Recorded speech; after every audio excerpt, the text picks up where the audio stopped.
Alors, j'aimerais faire quelques problèmes additionnels sur les mécanismes réactionnels. Alors, je vais commencer avec le problème 5 du recueil de problèmes résolus. Et comme je vous ai dit dans mon dernier email, ce problème 5, tel que vous le trouvez dans le recueil de problèmes résolus, c'est pas que ça comporte des erreurs, mais ça, c'est un peu difficile à comprendre tel que formulé. Et alors, je l'ai remplacé, cet énoncé-là, par un nouvel énoncé. C'est comme un erratum à ce problème 5, et avec le solutionnaire aussi. Laissez-moi parcourir rapidement cet énoncé dans sa forme originale. Ensuite, je vais vous présenter la nouvelle forme avec la solution du problème. Alors, ça se lit comme suit.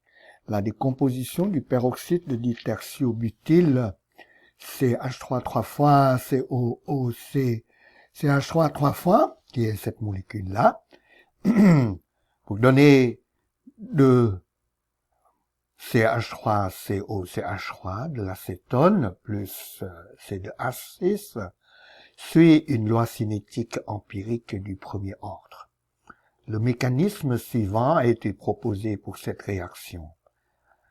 Alors, première réaction dans ce mécanisme, c'est la dissociation du peroxyde en deux radicaux CH3,3CO. Et ensuite, deuxième étape, alors c'est présenté ici de façon un peu intrigante, deux fois ça. Alors on aurait tendance de croire que que cette équation représente deux fois CH3,3CO qui donne 2 CH3CO, CH3 plus 2 radicaux méthyl, comme quoi c'est une réaction du second ordre. Mais non, ça c'est en fait une réaction du premier ordre, mais répétée deux fois. Donc c'est comme si le mécanisme comporte deux étapes qui sont pareilles, et qui est l'étape de dissociation du radical CH3 3 fois CO pour donner de l'acétone avec libération d'un radical méthyle CH3 là. Et ce serait donc une réaction unimoléculaire, mais répétée deux fois. Et ensuite, finalement, vous avez recombinaison de deux radicaux méthyl pour donner du C2H6.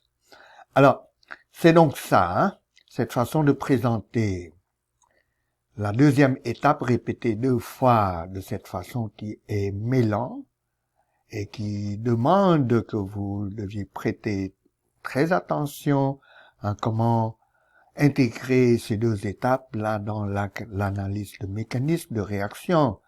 Alors ça, c'est tiré de l'ancien solutionnaire pour la partie portant sur l'analyse cinétique de ce mécanisme-là en utilisant la vitesse de réaction définie par la vitesse de formation du produit final fois 1,5, etc., où on va apparaître la concentration de cette espèce radicalaire CH3,3CO qui est impliquée dans cette réaction-là, répétée deux fois. Alors, le traitement de ça avec cette compréhension de cette réaction comme répétée deux fois est un peu mêlant dans la forme originale. Alors, pour cette raison, j'ai refait donc l'énoncé de ce problème et le solutionnaire en conséquence aussi. Et je vous l'ai renvoyé. C'est quelques pages, 3 pages, je pense, 2, qui est intitulé, considéré comme un genre d'erratum pour ce problème-là. C'est en fait une reformulation de cet énoncé, une reformulation du solutionnaire en conséquence. Ce n'est pas vraiment un erratum, il n'y avait pas d'erreur dans la formulation originale. C'est juste que la façon de présenter cette étape, la répéter 2 fois dans la forme originale, est mêlant et difficile à comprendre, prête à confusion. Donc c'est préférable d'utiliser cette forme-là. Donc dans ce nouvel énoncé, voyez-vous, c'est le même mécanisme, mais avec l'étape de décomposition du radical CH3,3CO pour donner un radical méthyle et une molécule de l'acétone. Et répété 2 fois, donc écrit en détail, explicitement, comme 2 étapes qui sont pareilles et qu'on doit tenir compte dans l'analyse du mécanisme de réaction au niveau de ce que ça donne comme loi de vitesse. Alors, donc faisons ça. Pour ce qui est du bilan stéchiométrique, je vous laisse vérifier ça vous-même et ensuite le vérifier sur que le solutionnaire publié, n'est-ce pas? Donc, on va se concentrer sur la deuxième question, en supposant que toutes les espèces radicalaires impliquées dans le mécanisme sont dans un état stationnaire. Montrer que le mécanisme proposé rend bien compte de la loi de vitesse observée. Alors donc sur cette page, j'ai repris le mécanisme, cette fois-ci avec ces 2 étapes répétées comme il faut, et je vous ai repris aussi ce qui était sur la diapositive précédente. C'est la même page, mais cette fois-ci avec le mécanisme écrit correctement comme ça. Et encore une fois, on va s'intéresser à la vitesse de la réaction bilan, définie comme 1/2 fois la vitesse de formation de l'acétone, CH3CO, CH3. Alors, selon ce mécanisme-là, le produit CH3CO, CH3 apparaît comme produit de cette étape répétée là. Donc, il y a donc 2 contributions à cette vitesse-là. La première, c'est celle de cette étape-là. La seconde, c'est celle de la même étape répétée. Et pour chaque occurrence de cette étape-là, vous avez une contribution à la vitesse de transformation de CH3CO, CH3, qui serait égale à K2 fois concentration du radical CH3, 3CO, comptez 2 fois parce que il y a 2 occurrences, et puis divisé par 2 ici, par la définition de la vitesse de la réaction globale. Ce qui fait que c'est juste ça. K2 fois concentration du radical CH3,3CO. Et maintenant, ce radical, on soupçonne que ça va être, puisque c'est une espèce radicalaire, une espèce intermédiaire que l'on soupçonne, présent à tout temps avec une très faible concentration, faisant en sorte que l'on peut supposer que sa vitesse de transformation serait à tout temps pratiquement nulle, hypothèse d'état stationnaire donc pour ça, et donc cette vitesse de transformation de CH3,3CO qui serait égale à ceci selon ce mécanisme-là, serait égale à 0. Alors vérifions tout ça, tout d'abord. Alors, CH3,3CO apparaît à 3 endroits. Comme produit de la dissociation du peroxyde et le radical serait produit dans cette étape-là avec une vitesse qui serait égale à K1 fois concentration du peroxyde comptée 2 fois, n'est-ce pas, à cause de ce coefficient stéchiométrique. Donc ça fait ça. Et puis, ensuite, cette espèce est le réactif de cette étape répétée là. Donc, à chaque occurrence de cette étape, vous avez une contribution à sa vitesse de transformation qui serait négative tout d'abord et qui vaut moins K2 fois concentration du radical. Une fois pour que cette occurrence, une seconde fois pour la deuxième occurrence, ça fait donc moins 2 fois K2 fois concentration CH3,3CO. Voilà. Et l'hypothèse de prééquilibre nous demande maintenant d'égaliser ça à 0, de considérer que cette vitesse est pratiquement nulle, ce qui équivaut à mettre en équivalence la concentration CH3,3CO multipliée par K2 avec la concentration du peroxyde ditertiobutyle fois K1. Voilà. Et ça nous arrange parce que comme ça, on aurait remplacé quelque chose qui est une expression qui contient la concentration de cette espèce radicalaire instable par une expression ne faisant intervenir que la concentration du réactif, ditertiobutyle là. Et voilà, et c'est fait ici. On remplace ça donc par K2 fois concentration du peroxyde. Et donc, la vitesse de réaction, qui est définie par ça, est d'ordre apparente 1 par rapport au peroxyde ditertiobutyle avec une constante de vitesse apparente qui est K1.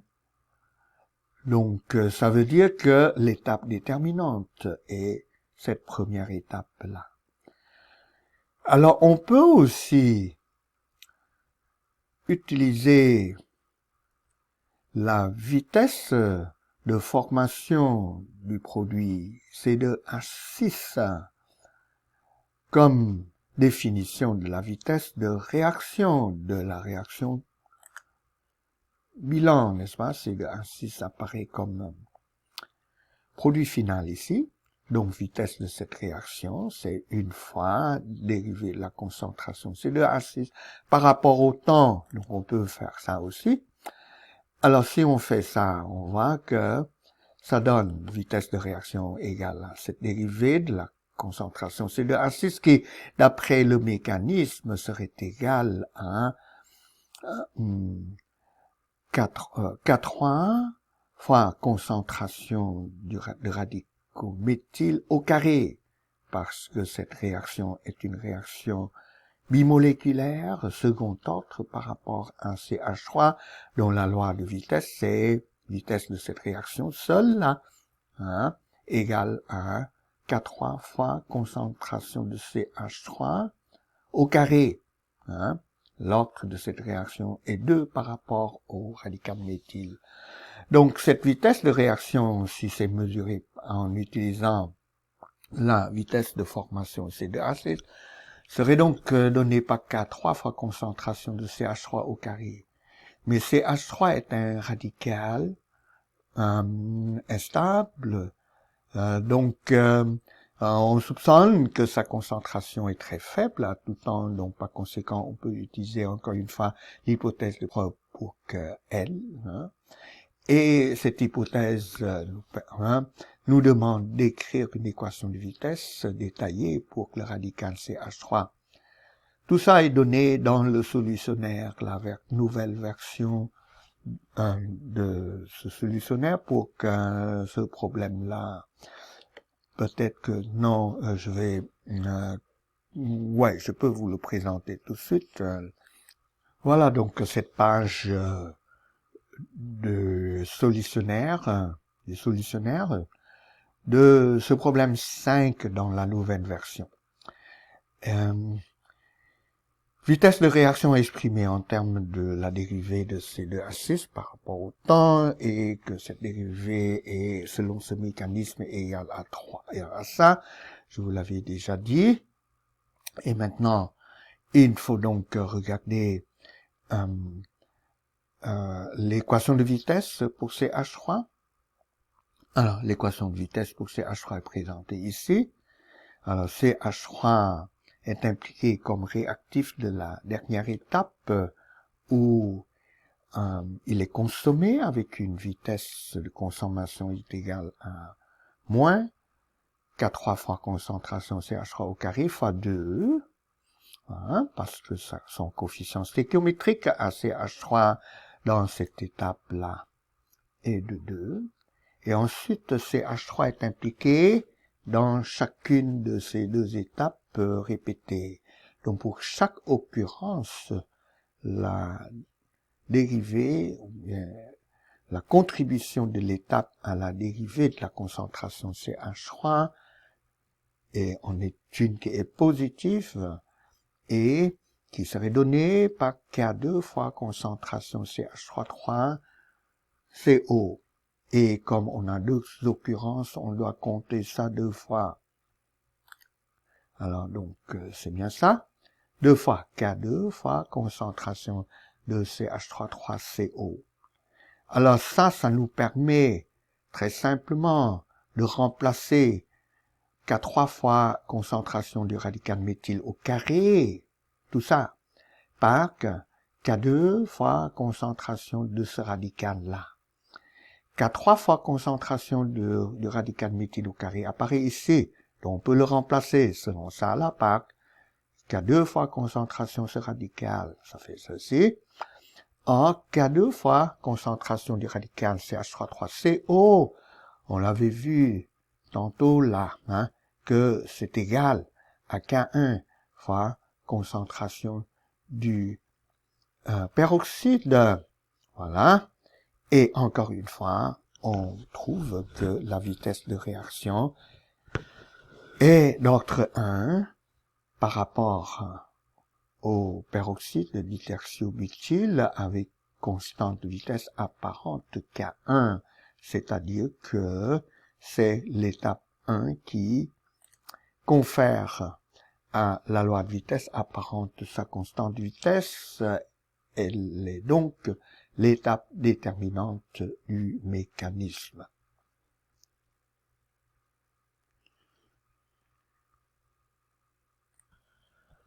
J'aimerais continuer avec ce problème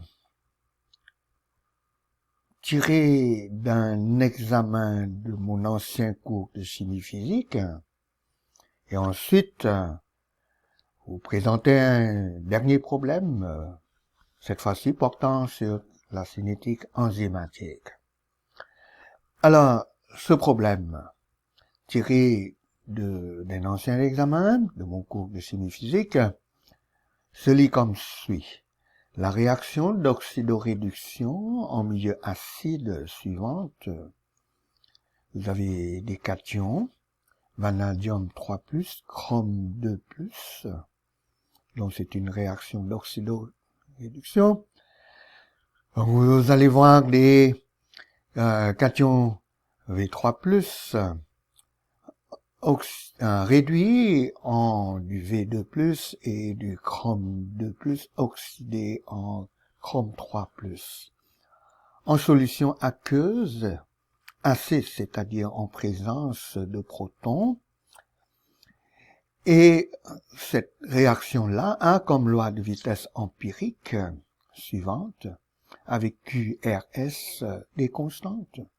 Vitesse de réaction définie comme dérivée de la concentration de CR3+, par rapport au temps, égale à Q, une constante, fois concentration de vanadium 3+, fois concentration de chrome 2+, divisé par R, une autre constante, plus S, une troisième constante, fois concentration de H+.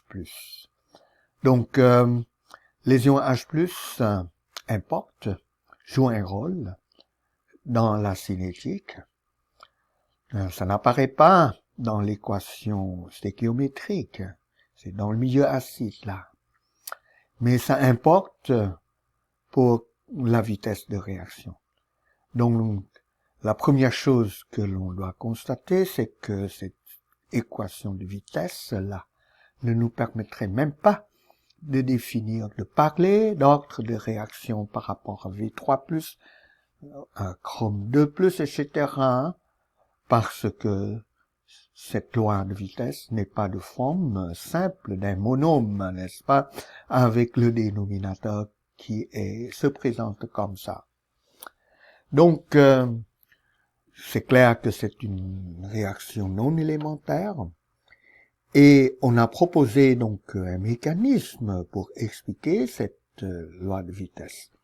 Et le mécanisme se lit comme suit.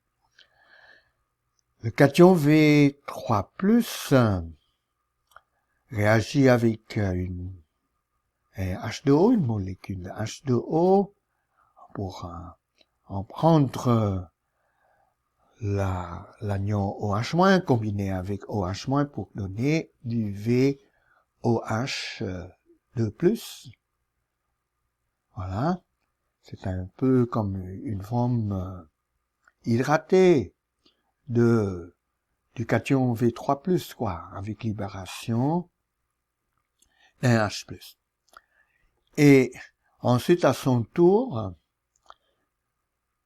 ce complexe, cette forme hydratée du cation V3+, peut se redécomposer en la forme originale V3+, ou bien peut réagir en se combinant, en entrant en collision avec un cation Cr2+, pour former ce complexe VOHCr4+, dans cette étape inversable, donc qui est accompagnée par une étape opposée, qui est la redécomposition de ce complexe pour redonner du VOH2+, et chrome 2+. Et finalement, ce nouveau complexe, VOHCr4+, réagirait, se combinerait avec un proton pour donner finalement du V2+, du chrome 3+, et libération d'une molécule de H2O. Alors, dans un premier temps, je vous invite de vérifier le bilan stéchiométrique de ça, que ça donne précisément cette réaction-là comme bilan. C'est d'ailleurs la première question de ce problème, mais je ne l'ai pas donné ici pour vous réserver ça à faire comme exercice, parce que j'aimerais me concentrer plutôt sur la partie d'analyse cinétique de ce mécanisme qui est demandé dans la deuxième question, qui se lit comme suit, en supposant que l'équilibre 4, cet équilibre-là, est rapidement atteint et que l'espèce intermédiaire VOHCr4+, est dans un état stationnaire, montrer que ce mécanisme rend bien compte de la loi de vitesse observée, équation 3 d'en haut, celle-ci, pour la réaction bilan. Et on noterait que la concentration de H2O, qui est le solvant, est pratiquement constante, et donc on prendrait sa valeur constante, H2O indice 0, égale à 55,5 mol par litre en tout temps. Voilà. Alors, donc, la question vous demande d'utiliser deux hypothèses la première hypothèse que cet équilibre K là s'établit rapidement, donc c'est l'hypothèse de prééquilibre pour cet équilibre.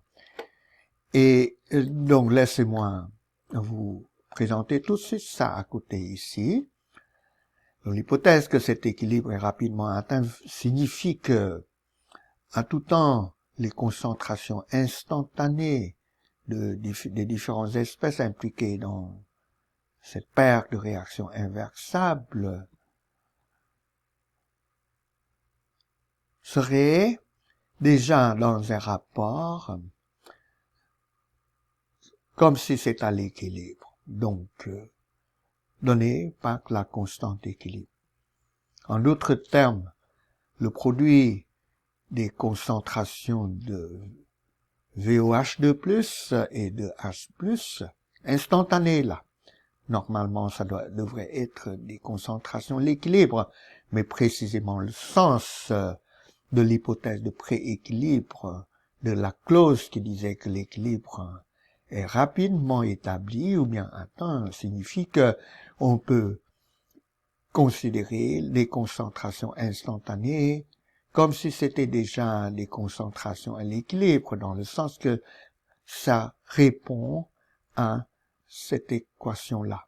Donc, produit des concentrations de VOH2+, et de H+, instantanées, divisé par le produit des concentrations instantanées aussi de V3+, et de H2O, mais la concentration de H2O, selon cette note-là, pourrait être considérée comme constante. C'est la concentration initiale de H2O, 55 mol par litre.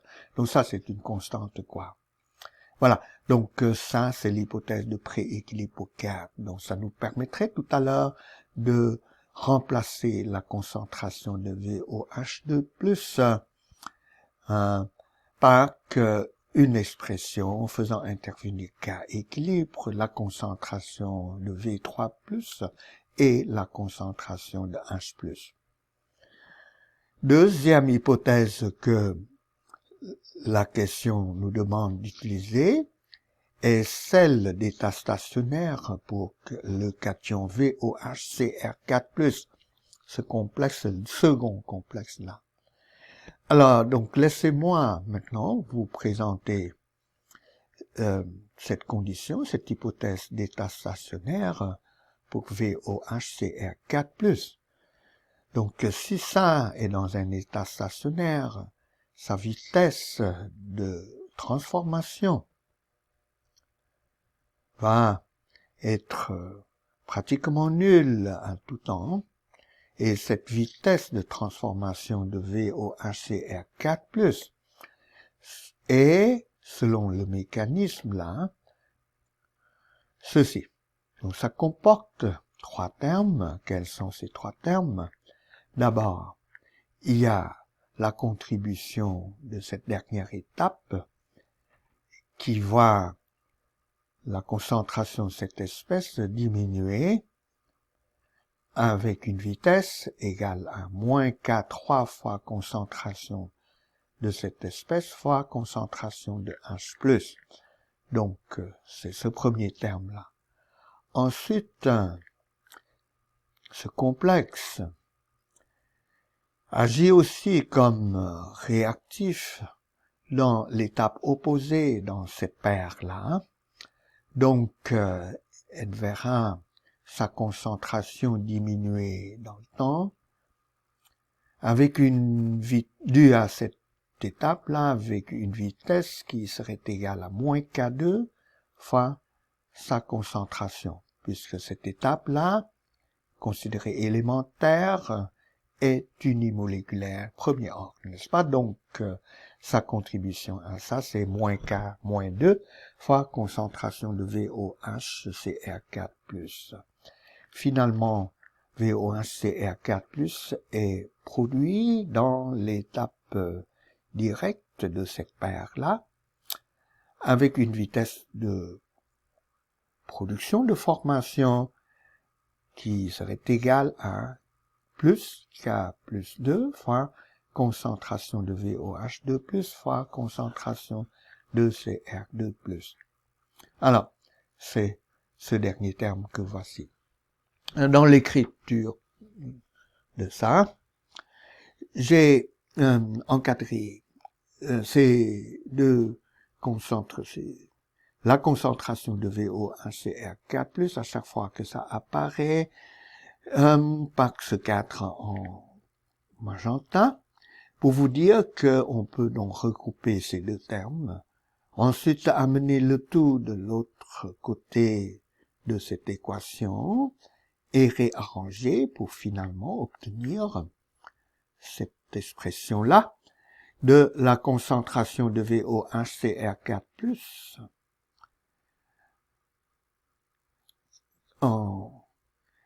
d'après cette hypothèse d'état stationnaire. Donc, c'est égal K plus 2 fois concentration de CR2+, fois concentration de VOH2+, qui est là, et mis dans cette couleur, pour des raisons que vous avez probablement devinées, que l'on va devoir remplacer ça par son expression en utilisant l'hypothèse de prééquilibre en haut là.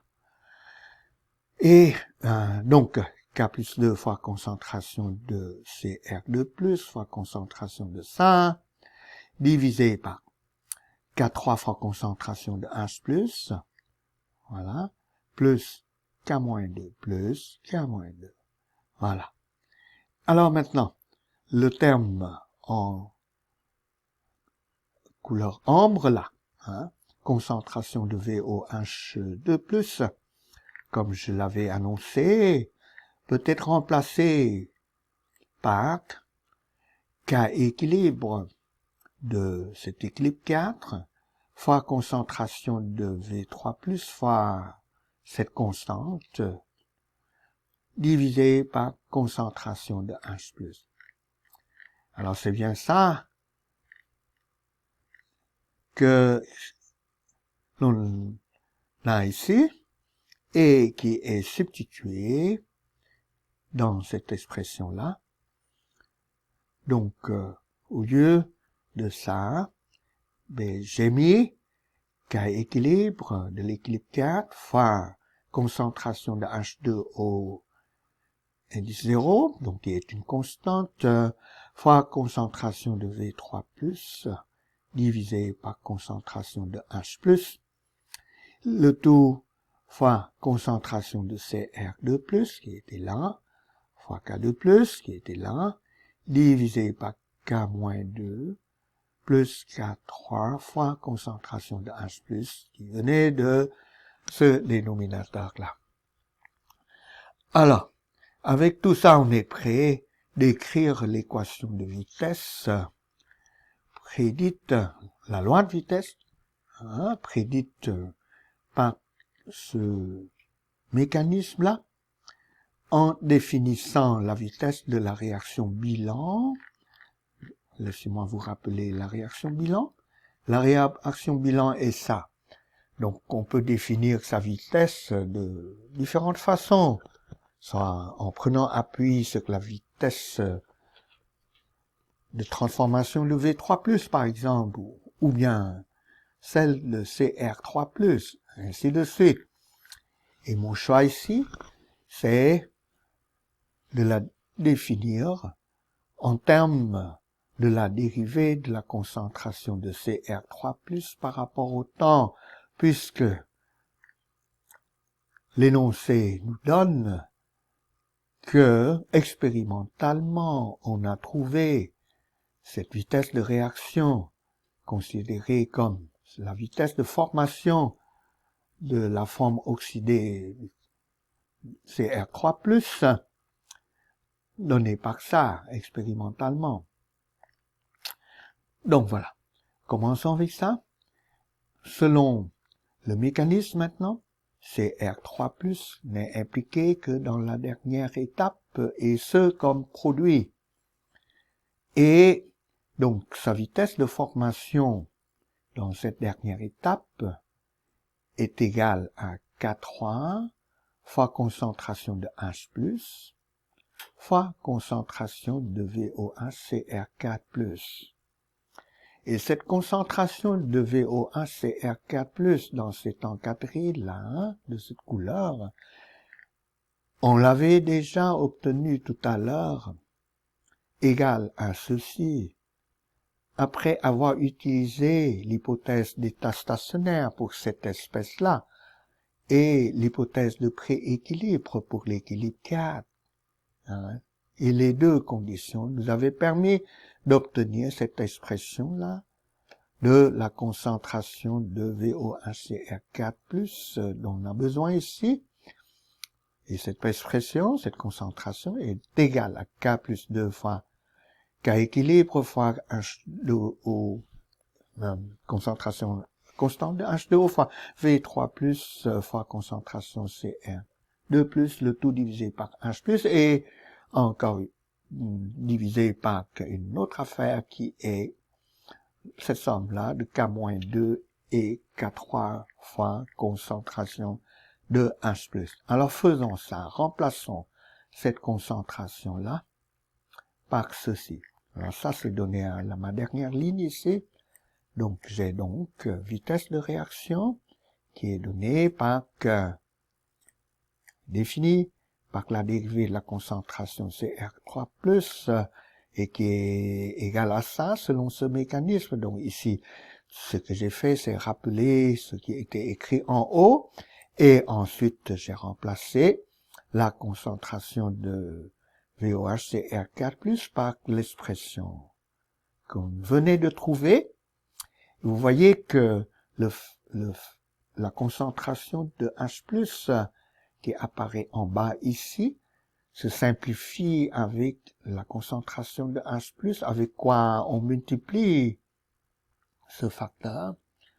Donc ça disparaît, et il reste quoi? Il reste plus K plus 2, je m'excuse, fois K équilibre, fois concentration constante de H2O.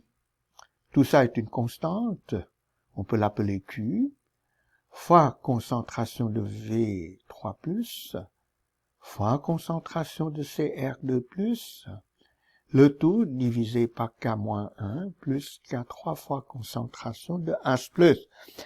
Et en identifiant donc tout ce paquet de constantes, le produit de ces trois constantes comme une seule constante appelée Q, ça comme constante petit r, et ça c'est une autre constante, appelons-la, renommons-la petit s, et vous voyez donc que ça, hein, c'est exactement de la forme observée expérimentalement, la forme empirique que voici.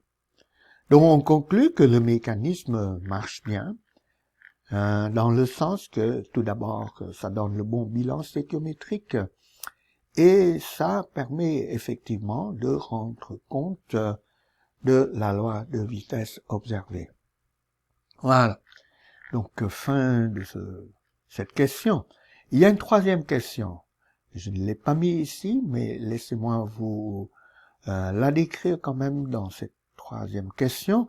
On vous demande de voir ce qui se passerait, ce qui arriverait si, au lieu de l'hypothèse d'état stationnaire pour VOHCR4+, qu'on avait utilisé tantôt ici, on suppose plutôt que cet équilibre-là, donné à l'équation 5, est aussi rapidement établi, rapidement atteint.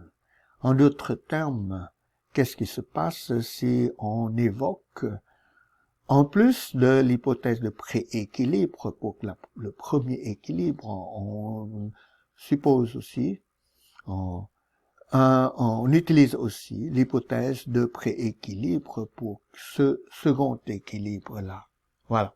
Donc ça, c'est la troisième question que je n'ai pas pensé bon de produire explicitement ici. Mais vous pouvez deviner que si on utilise ça, ça revient à comme négliger la contribution de la dernière étape ici dans la vitesse de transformation de VOHCR4+, puisque en considérant juste l'hypothèse de prééquilibre pour cet équilibre, on est en train d'ignorer cette étape précisément là.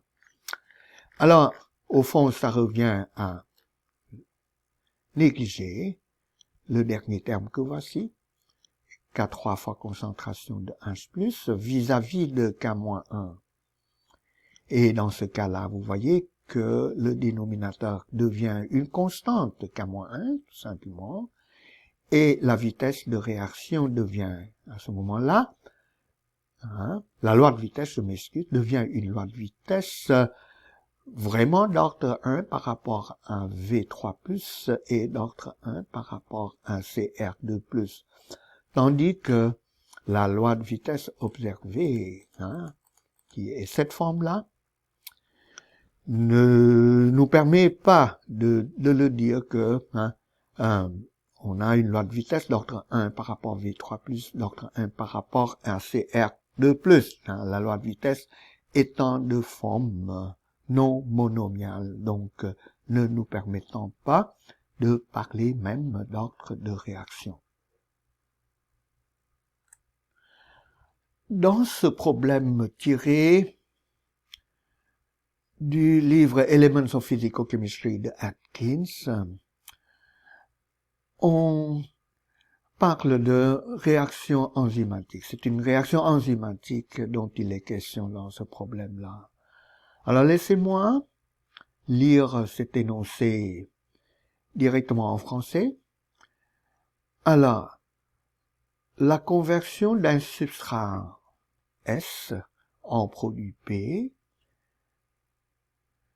catalysé par une enzyme, certaine enzyme, à 25 degrés C, a comme constante de Michaelis cette valeur-là, 0,045 mol par litre.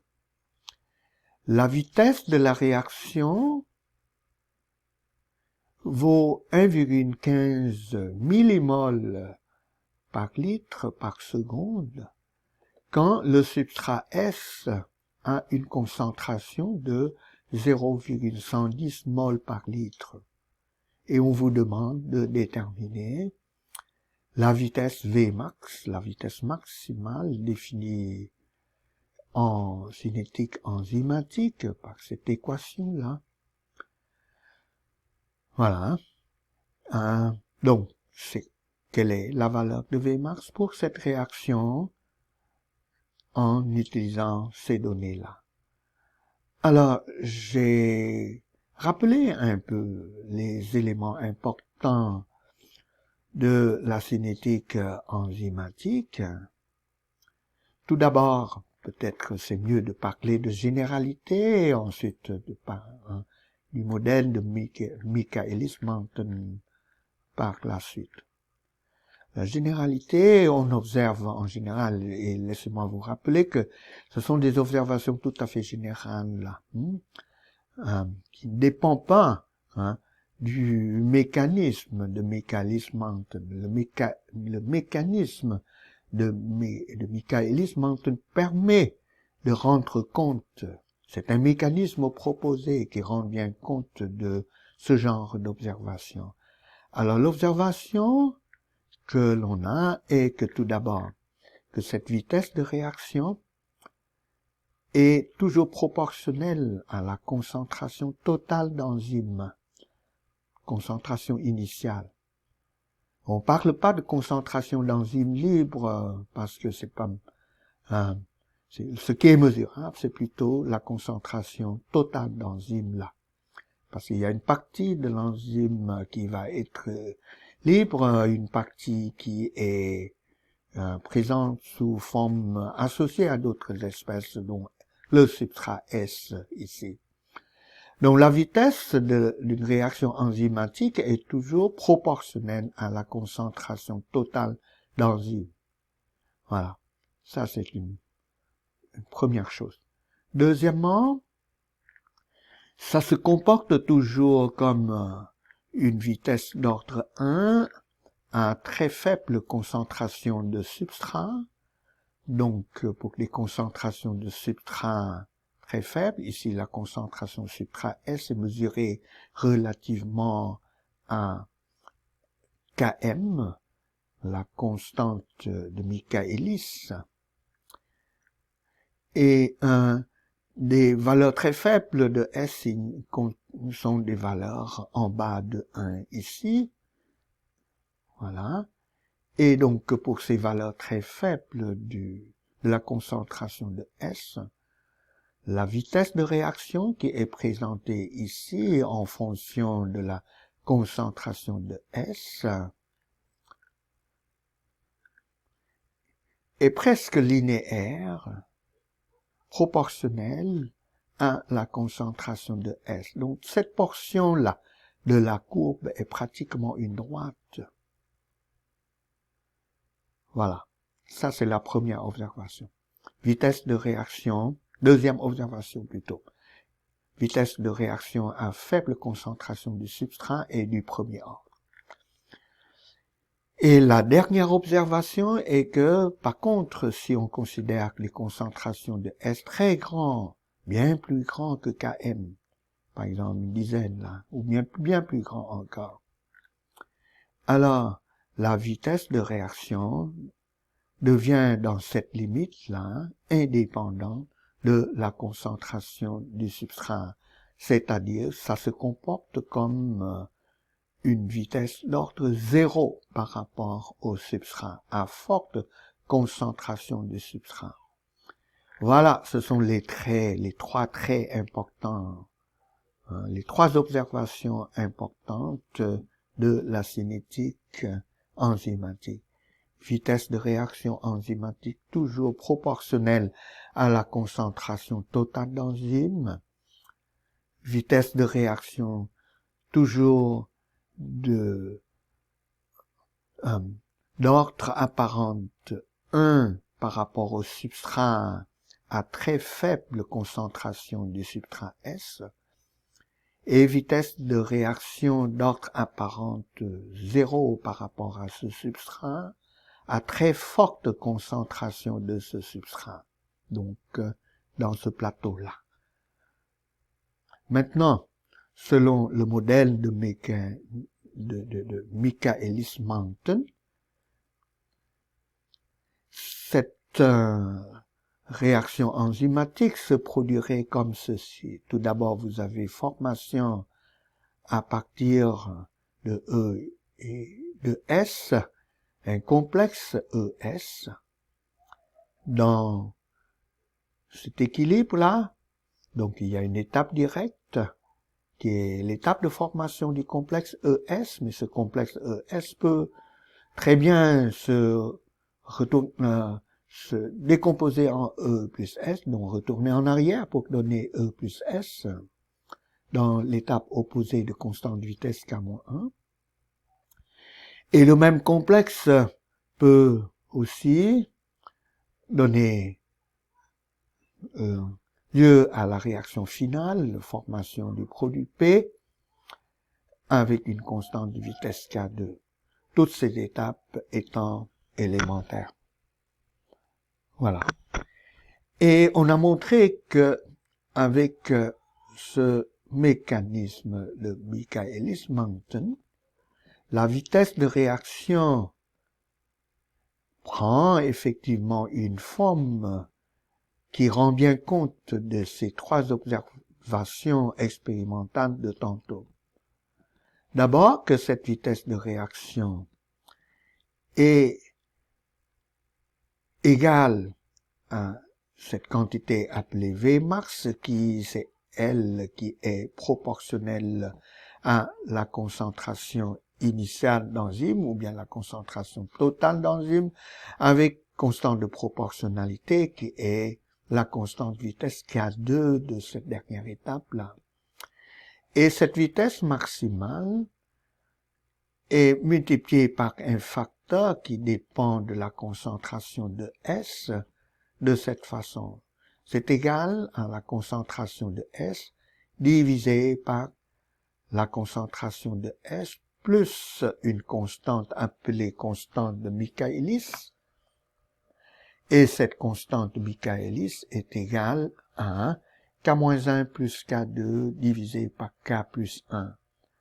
Ça s'est obtenu à partir de l'hypothèse d'état stationnaire pour ES et en essayant de tout exprimer en termes de la concentration totale d'enzymes plutôt qu'en termes de la concentration d'enzymes libres comme quantité mesurable. Voilà. Et c'est ça, donc la prédiction du mécanisme de Michaelis-Menten et qui rend bien compte de ces observations que je viens de mentionner tout à l'heure, n'est-ce pas? Vous vérifiez que quand S est très faible vis-à-vis de Km, alors le dénominateur se réduit à une constante qui est la constante Michaelis, et donc la vitesse de réaction paraît du premier ordre par rapport à au substrat S, et quand la concentration S est bien plus grande que la constante Michaelis, cette constante là va être négligeable vis-à-vis de la concentration de S, et donc le dénominateur se réduit juste à la concentration de S, qui se simplifie avec la concentration de S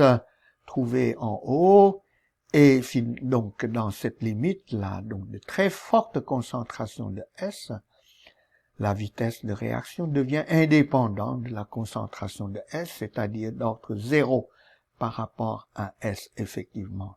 Donc, les trois observations que j'ai mentionnées tout à l'heure sont bien reproduites, rendues compte par le mécanisme de Michaelis-Menten. Voilà, j'ai donc profité de cette occasion pour vous rappeler de tous ces traits-là de la cinétique enzymatique avec le mécanisme de Michaelis-Menten. La dernière chose, la dernière remarque que je ferai, c'est ceci, que la constante de Michaelis-Menten étant donnée par ça, sa dimension, donc ça c'est la dimension de la constante Michaelis-Menten, c'est pas une concentration là, c'est la dimension de cette constante-là. C'est une analyse dimensionnelle là. Des questions d'unité. Donc l'unité de Km c'est quoi? Eh bien, la dimension de ça, c'est la dimension du rapport entre cette somme, qui est une somme de constantes de vitesse du premier ordre, et d'une constante de vitesse du second ordre. Une constante de vitesse du premier ordre a les dimensions de l'inverse d'un temps, donc ça s'exprime en seconde moins 1 par exemple. Une constante de vitesse du second ordre, k plus 1 ici, c'est une constante de vitesse du second ordre, elle s'exprime en mol par litre moins 1, donc ça a les dimensions de l'inverse d'une concentration fois l'inverse d'un temps. Donc ça s'exprime en grand M moins 1, mol moins 1 litre, fois seconde moins 1. Et vous voyez donc que seconde moins 1 ici se simplifie en haut en bas, et il reste donc 1 sur que grand M à la puissance moins 1 en bas, donc ça fait que la constante de Michaelis-Menten a comme dimension une concentration. Donc ça s'exprime par exemple en mol par litre. Donc c'est une concentration.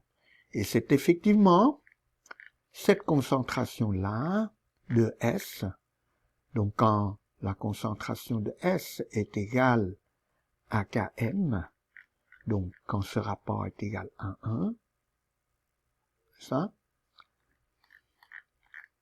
le rapport là ici, en haut, est exactement égal à 1,5. Donc, la constante de Michaelis représente cette valeur-là de la concentration du substrat S où la vitesse de réaction aurait atteint la moitié de la valeur maximale Vmax. Entendu? Voilà.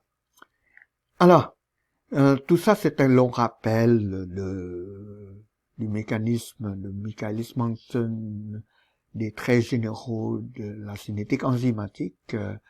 Tournons-nous maintenant finalement à la question qui nous est demandée. Ici, on vous demande de déterminer Vmax, connaissant V de réaction, la constante de Michaelis et la concentration de S qui produisait cette valeur-là de la vitesse de réaction. Donc, c'est très simple, il suffit d'inverser cette réaction pour obtenir ceci. Vmax égale l'inverse de cette parenthèse, ça fait concentration de S plus Km divisé par la concentration de S fois vitesse de réaction observée pour cette concentration de S. Ça peut encore être lu comme concentration de S divisé par concentration de S, ça fait 1 plus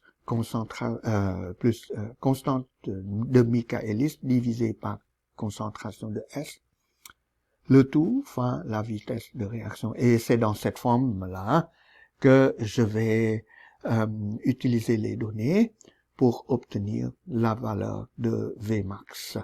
Alors, application numérique,